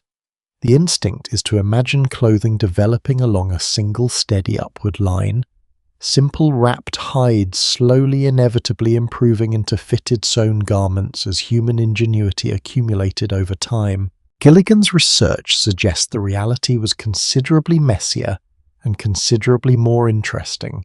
He argues that clothing likely developed in two genuinely distinct phases, separated by a significant gap, rather than as one continuous line of improvement. The first phase, simple unfitted covering wrapped hides worn loosely for basic insulation, could have emerged remarkably early, potentially aligning with that startling 170,000-year figure suggested by the lice research. The second phase, fitted tailored needle-sewn clothing of the kind found at Sungir, may not have developed until dramatically later, closer to that 50,000-year mark represented by the Denisova needle, driven specifically by the extreme demands of the coldest Ice Age conditions, rather than emerging as a gradual refinement of the earlier, simpler technology. Why would there be such a long gap between these two phases, rather than one steady progression? Gilligan's explanation is worth sitting with because it reframes the entire story in a genuinely useful way. Simple wrapped clothing, he argues, was sufficient for a very long time, adequate for the moderate cold of earlier periods and for populations who were not yet pushing into the most extreme environments. It was only when human groups began confronting truly severe sustained cold, the kind found deep in Ice Age Europe and Siberia during the coldest millennia already described, that the limitations of simple wrapped covering became a genuine matter of life and death, urgent enough to drive real technological innovation. In this reading, necessity did not gradually inspire improvement. It arrived in certain places and certain periods as something closer to a crisis, and fitted sewn clothing was the answer that crisis eventually produced. Other researchers, working from different angles of the same evidence, have pushed back on parts of this framework, questioning whether the gap between the two phases is really as sharp and as late as Gilligan's model suggests, or whether it simply reflects the very real bias built into what kind of clothing evidence happens to survive, since fitted clothing, more likely to include beads, ornaments, and eventually needles, would naturally leave a more visible archaeological trace than a simple wrapped hide ever could. The evidence remains genuinely incomplete on this question, and reasonable researchers continue to interpret the same limited data in meaningfully different ways. This same tension between real innovation and archaeological visibility resurfaces in an even more pointed disagreement over Neanderthals, specifically one that has shifted noticeably over the past 2 decades as new evidence has come to light. The older, once dominant view held that Neanderthals working with relatively simple stone scrapers produced only crude, unfitted hide coverings, a technological gap that some researchers proposed as a meaningful contributing factor in their eventual disappearance discussed earlier in this story. More recent research has complicated that picture considerably, Analysis published by researchers studying bone tools from Neanderthal sites in France identified smoothing and shaping techniques on certain bone fragments strikingly similar to tools modern humans used specifically for softening and finishing hide into a more pliable, wearable material, suggesting Neanderthal hide working may have been considerably more sophisticated than the older model assumed. Separate research examining the distribution of fur-bearing animal remains at Neanderthal sites, foxes, wolves, and other species valued specifically for their pelts, rather than their meat, has led some researchers to argue that Neanderthals were deliberately selecting and likely wearing fur in ways that imply real skill and real intentionality, not the crude improvisation of the older narrative. Where does this leave the debate today? Genuinely unsettled and honestly so. Some researchers maintain that even with this more sophisticated toolkit, the archaeological record still shows no clear evidence of eyed needles or truly fitted tailored garments at Neanderthal sites, and that this specific gap, however narrow, may still have mattered during the most extreme cold. Others argue that the absence of surviving needles proves very little, given how poorly organic sewing tools of any kind survive tens of thousands of years, and that Neanderthals may well have achieved a functional equivalent to fitted clothing through methods that simply left behind no detectable trace.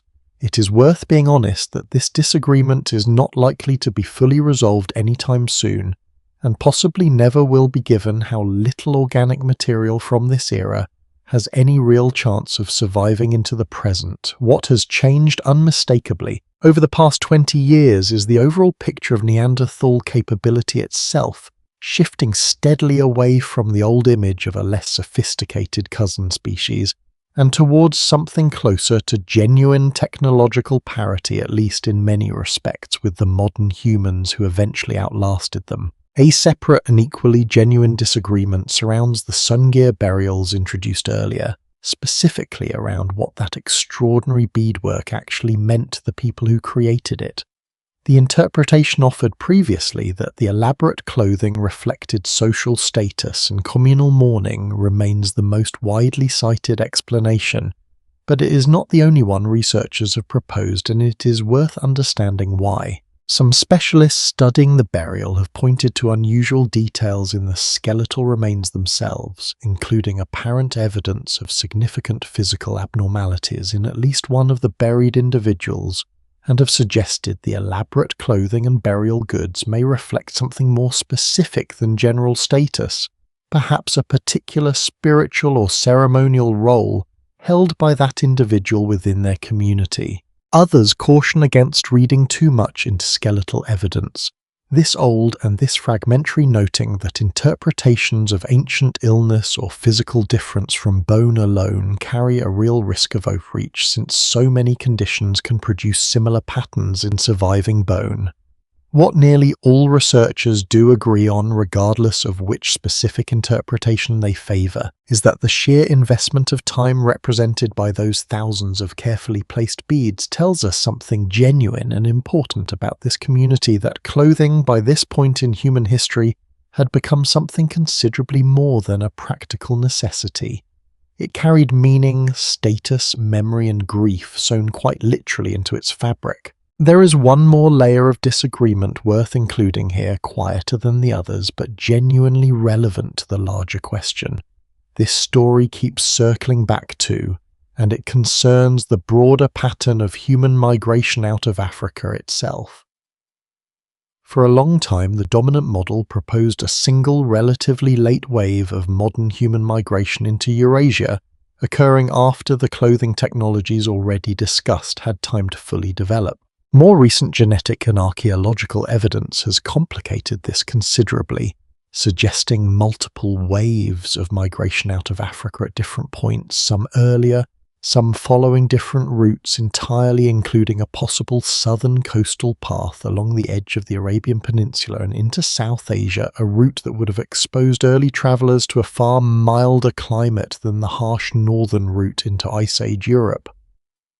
If this multiple wave model holds, and many researchers now find it persuasive, It would mean that clothing technology was likely far less urgent and quite possibly far less developed for populations following that gentler southern route than for the populations who eventually pushed north into the teeth of the Ice Age. It is a reminder worth holding on to that this entire story, framed so far primarily around the extreme cold of Ice Age Europe, was never a single universal human experience. Different populations, moving along different paths into different climates at different times, would have faced this exact problem with radically different urgency, and very possibly arrived at radically different solutions. Taken all together, what emerges from this collection of genuine scholarly disagreement is not a story any less certain in its broad outline, but one considerably richer and more honest than a single tidy narrative could ever be. Clothing likely began simply and likely began early.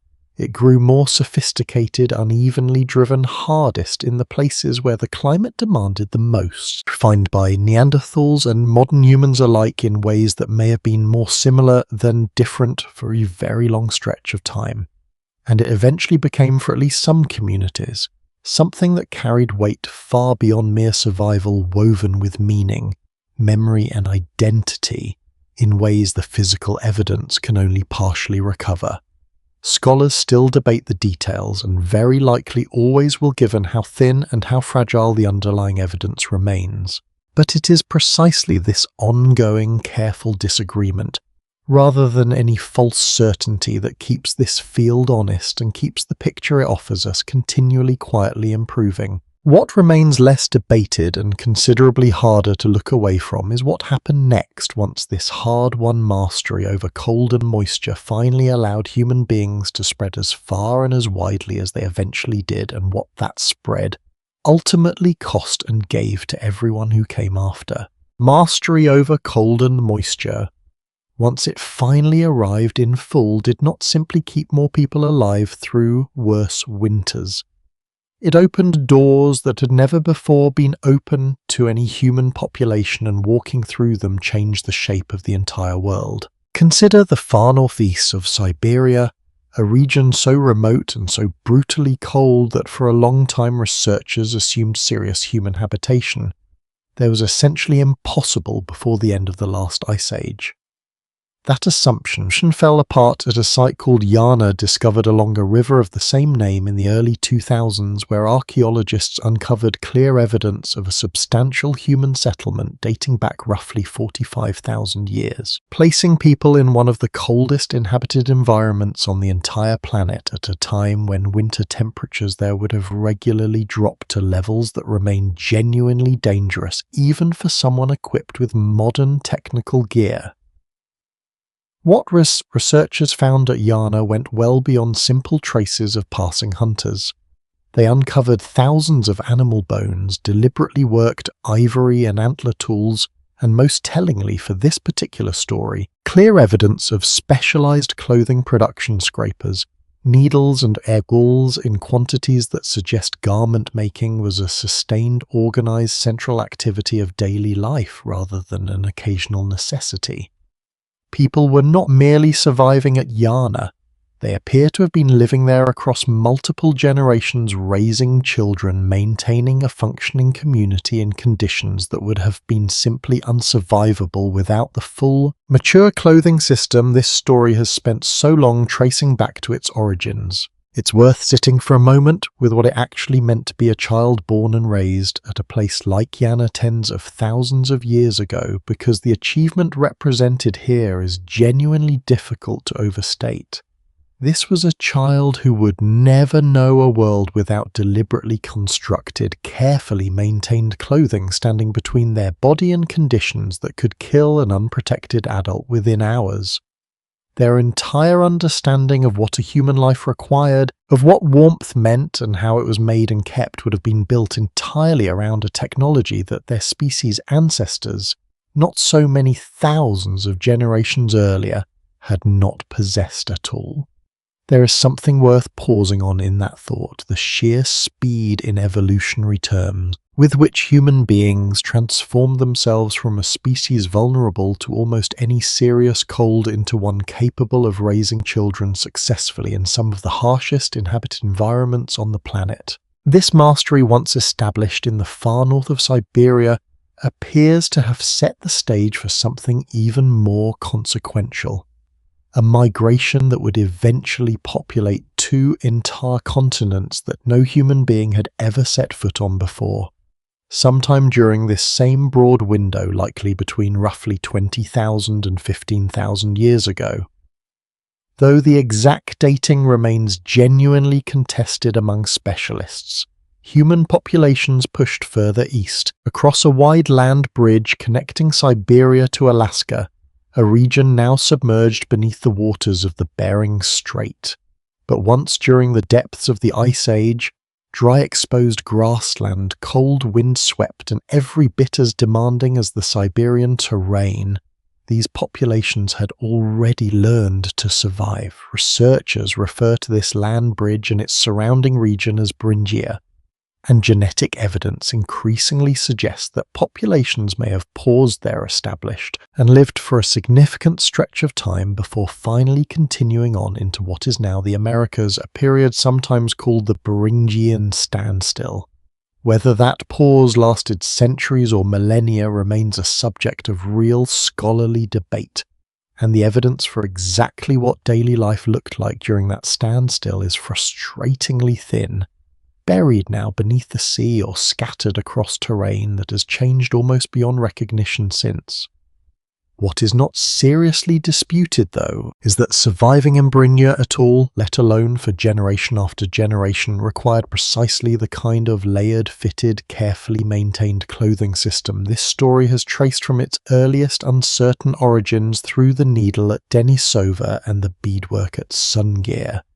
Without it, this entire migration and everything that followed from it simply does not happen, and a great deal followed from it. Once human populations crossed into the Americas, likely spreading both along an interior corridor and, according to a growing body of evidence, along a coastal route as well, they encountered landscapes and ecosystems that had never experienced a human presence before, filled with enormous populations of large animals, mammoths, giant ground sloths, saber-toothed cats that had evolved with no evolutionary memory of a predator, this capable, this coordinated, or this well prepared to hunt through conditions that had once been entirely off-limits to human beings. This is where the story's consequences begin to reveal a genuine, difficult complexity, because the same mastery over cold that allowed human survival also allowed human expansion into environments that had until that point existed in a kind of ecological equilibrium undisturbed by anything quite like us. Researchers have long debated how directly human arrival in the Americas relates to the rapid extinction of so many large mammal species that occurred within a few thousand years of that arrival, a period sometimes called the megafauna extinction. Some specialists argue human hunting pressure was the decisive factor, pointing to the remarkable speed with which these extinctions followed human arrival across multiple continents, not only the Americas but Australia and various island ecosystems as well. Others argue that dramatic climate shifts occurring at roughly the same time as the Ice Age finally began releasing its grip on the planet deserve equal or greater weight. Noting that many of these same species had already survived numerous previous climate fluctuations without going extinct. The most widely accepted reconstruction among researchers today tends to favour some combination of both factors acting together. Newly arrived human hunters capable for the first time of surviving and operating effectively in environments that had previously offered these animals total refuge, adding pressure onto populations already stressed by a rapidly changing climate.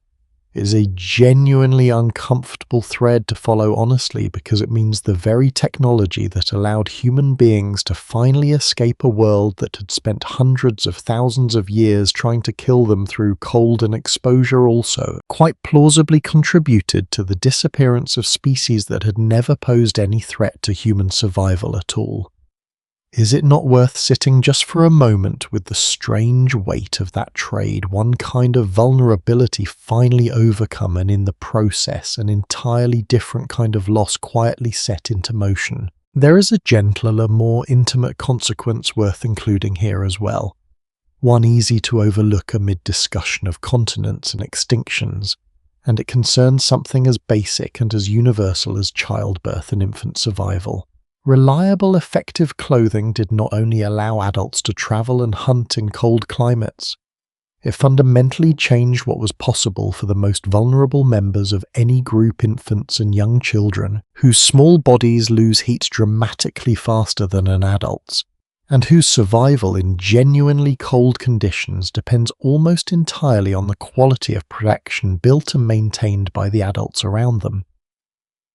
Researchers studying skeletal remains from cold climate Ice Age sites have noted something that, while difficult to state with full statistical confidence given how fragmentary the evidence remains, appears consistent across multiple locations. Evidence suggesting that infant and child mortality, while still certainly higher than anything considered acceptable by modern standards, may have stabilized or even improved somewhat in populations with well-developed clothing and shelter technology, compared to earlier, less equipped populations living in similarly cold environments.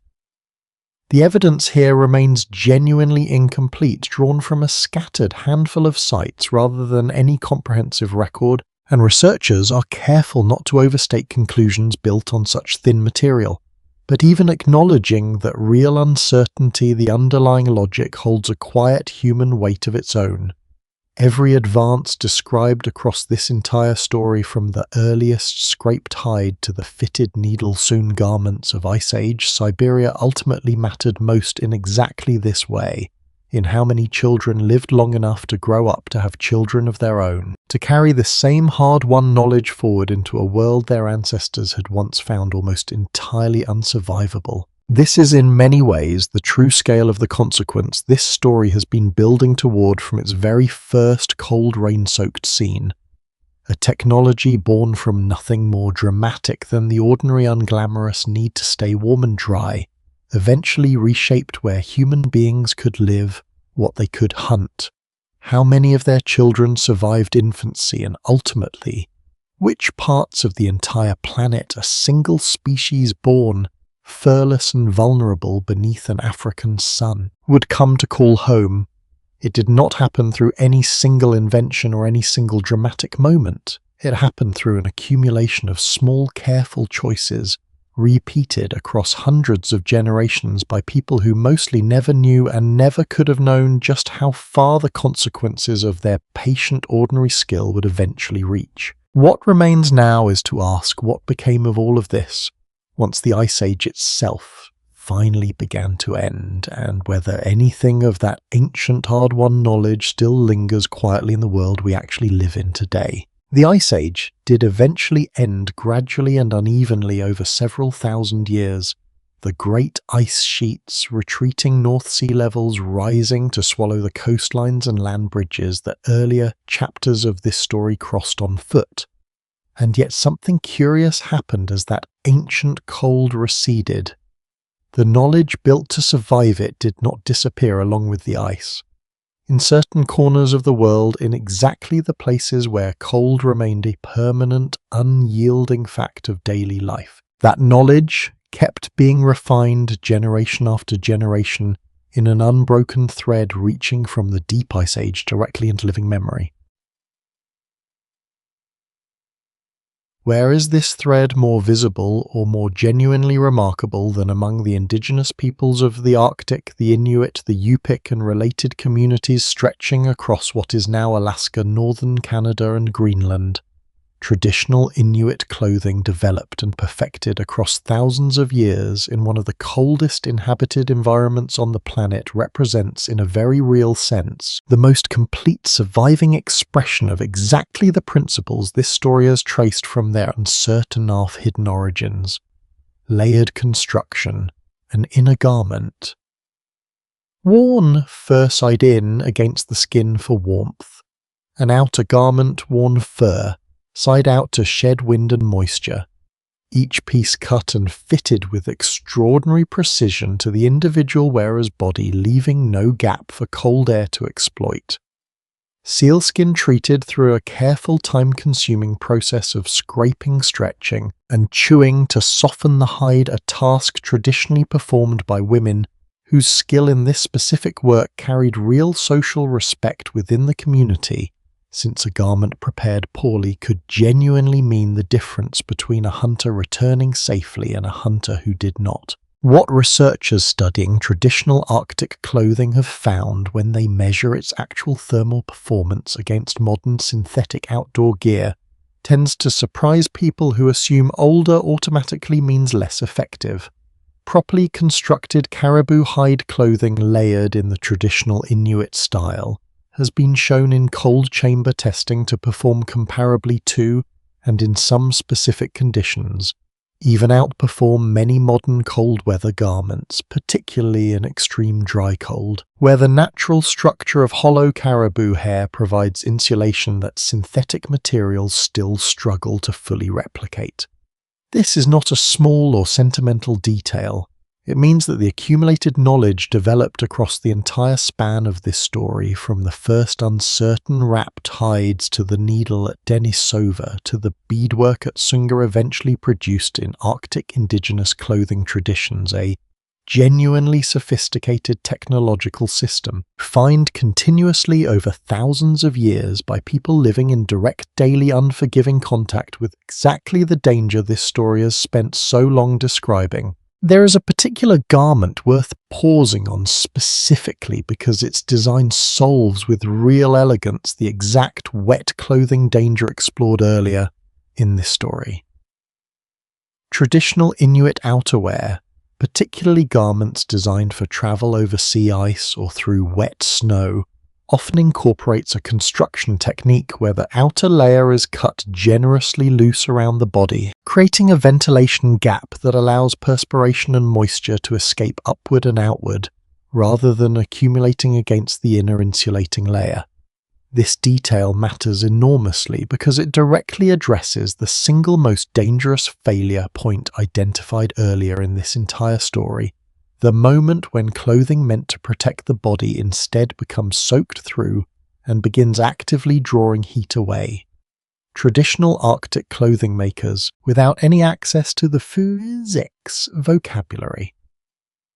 A modern scientist might use clearly understood this exact danger with real precision and built their solutions accordingly, passed down through careful patient instruction from one generation to the next. It would be a mistake, though, to treat this deep well of knowledge as something confined entirely to the past, because a surprising amount of it has moved quietly and often without much public recognition directly into the modern textile industry. The layering principle at the heart of nearly all effective modern cold weather clothing, a moisture-wicking base layer, an insulating middle layer, a protective weather-resistant outer shell, is in its essential logic the exact same three-part system.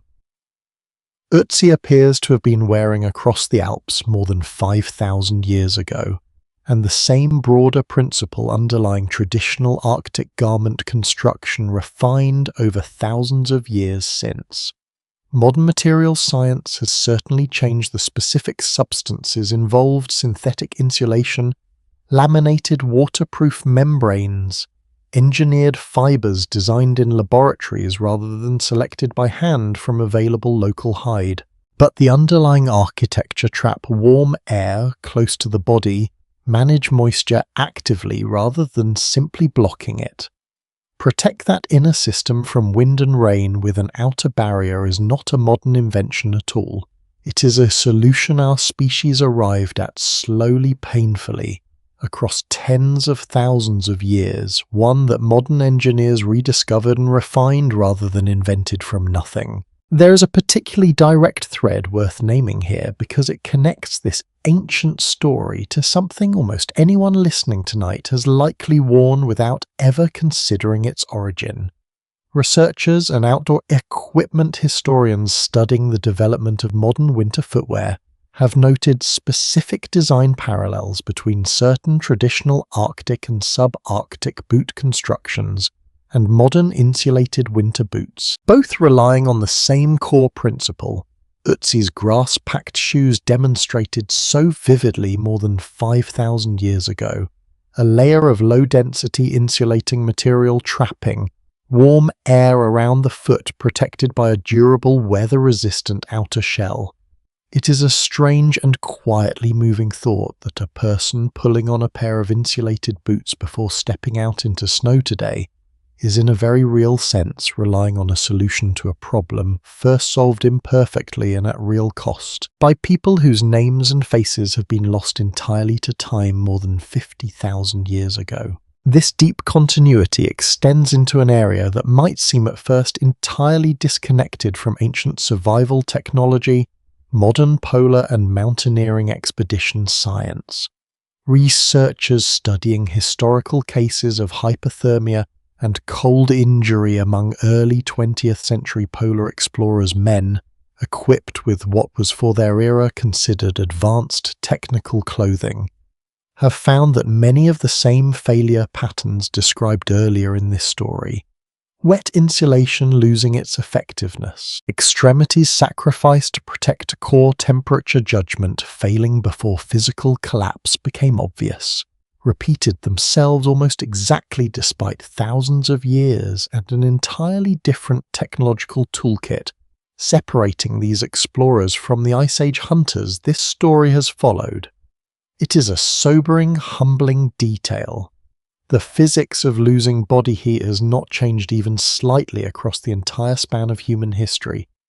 What has changed slowly and unevenly is how well each generation manages to protect itself against a danger that remains at its core exactly as old and exactly as indifferent as it always was. It is worth returning briefly and gently to the genetic evidence that opened this story's deepest layer, because even that thread continues into the present in an unexpectedly literal way. Clothing lice, the very organisms whose divergence from head lice allowed researchers to date the origin of human clothing at all, still exist today, living quietly in the seams and folds of clothing all over the world, entirely dependent on a human habit that began by the best current estimate, somewhere around 170,000 years ago. Every person who has ever dealt with clothing lice in the modern world, an experience considerably less rare even today than most people assume, is encountering a living creature whose entire evolutionary existence is a direct, unbroken consequence of that first decision made by some unknown and unknowable person in deep prehistoric Africa to wrap something around their body for warmth.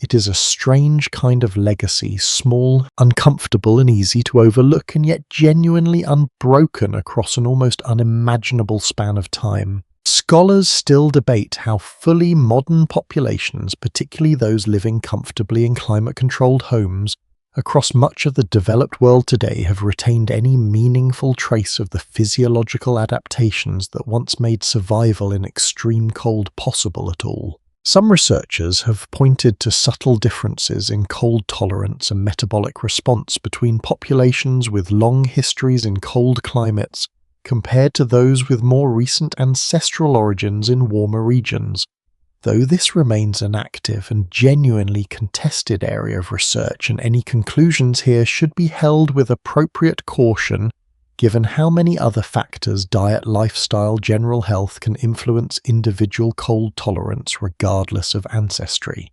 What is far less contested, though, is the cultural and technological inheritance, the accumulated hard-won knowledge about layering, insulation and moisture management that travelled largely unbroken from the earliest scraped hide through Ötzi's grass-packed shoes, through generations of Arctic indigenous innovation, and directly into the coat or blanket that might quite possibly be resting nearby right now, keeping the person listening to this exact sentence warm and comfortable and safe from a danger that once for the vast majority of human history was never entirely far away. There is something worth sitting with in that thought as this story begins gently to draw toward its close.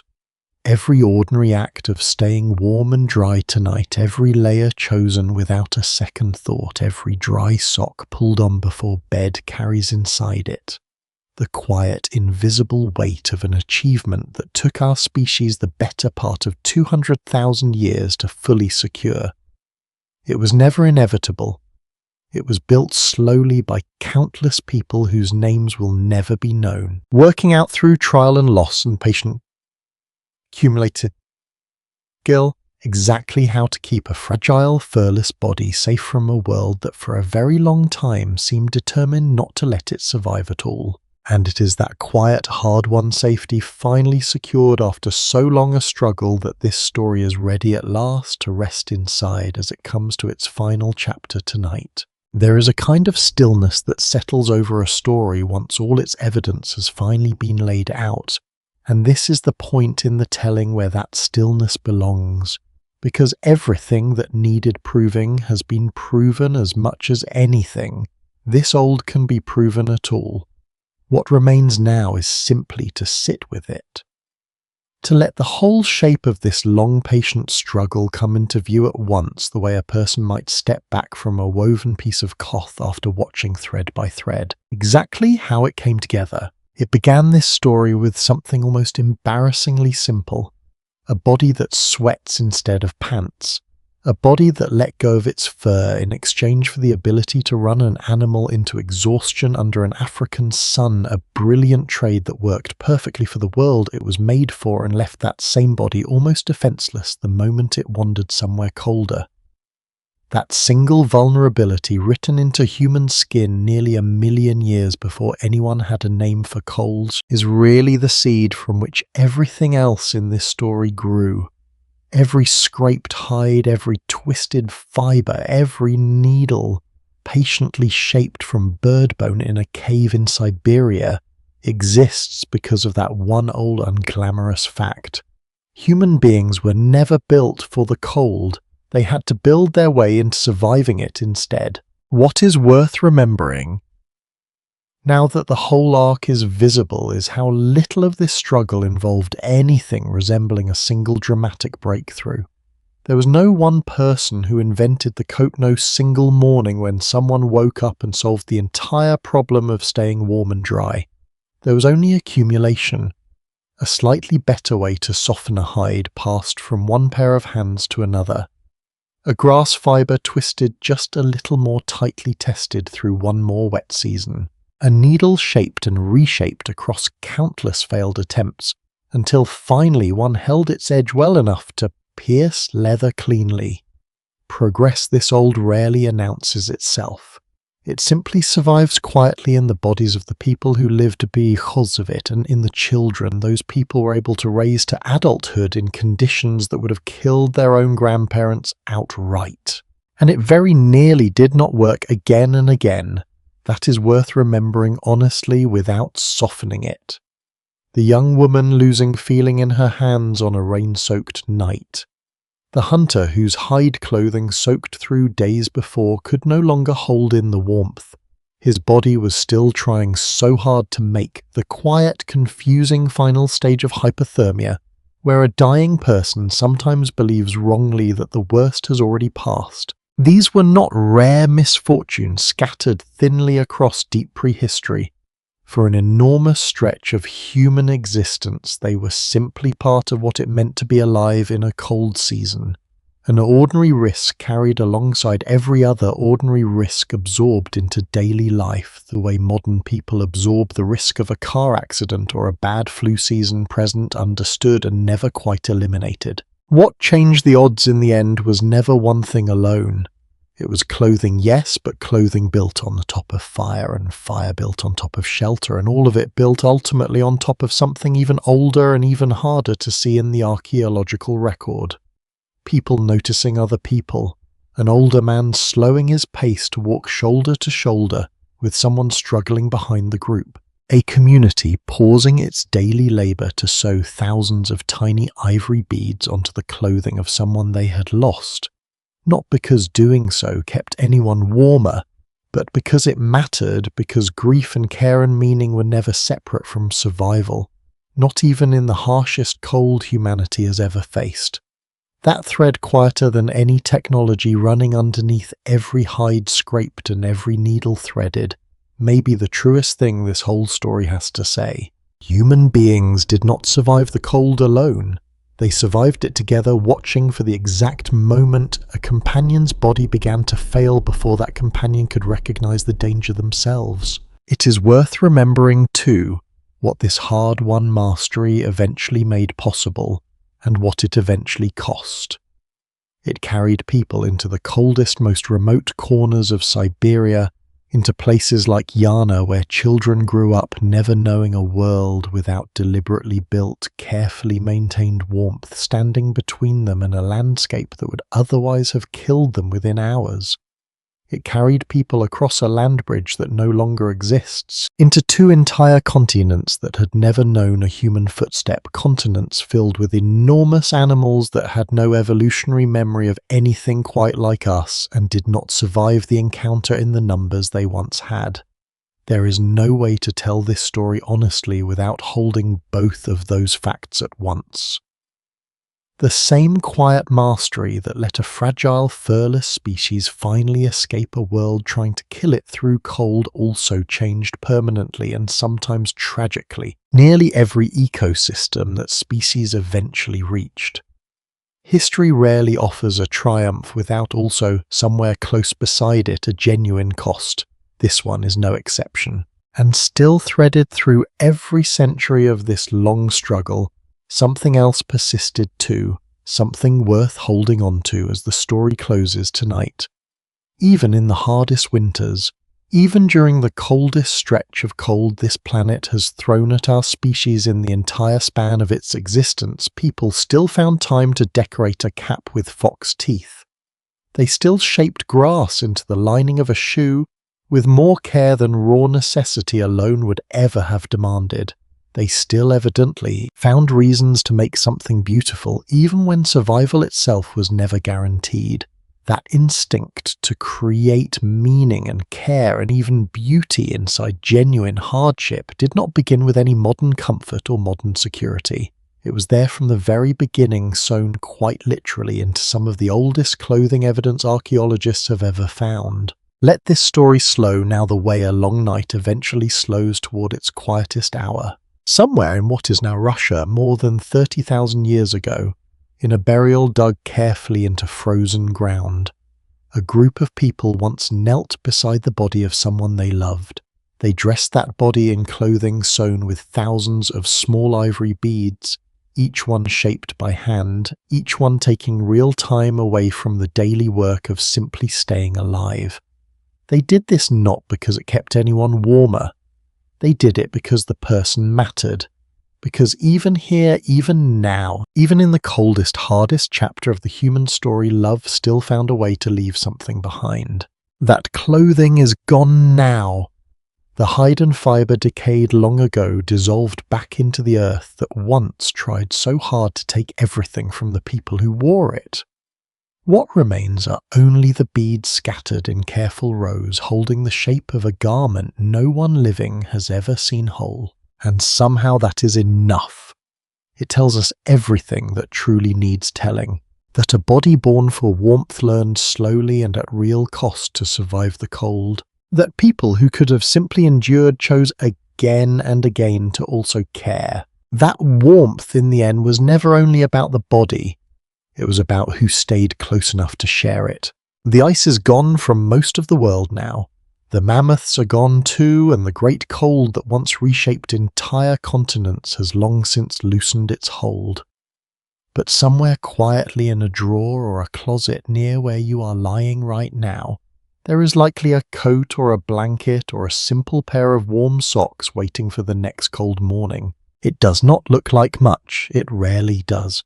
but it carries inside its ordinary threads nearly 200,000 years of people who came before learning, one difficult winter at a time, exactly how to keep the people they loved warm and dry and safe until morning. Rest now, you are warm, you are dry, and somewhere in the quiet dark behind your closed eyes that is enough.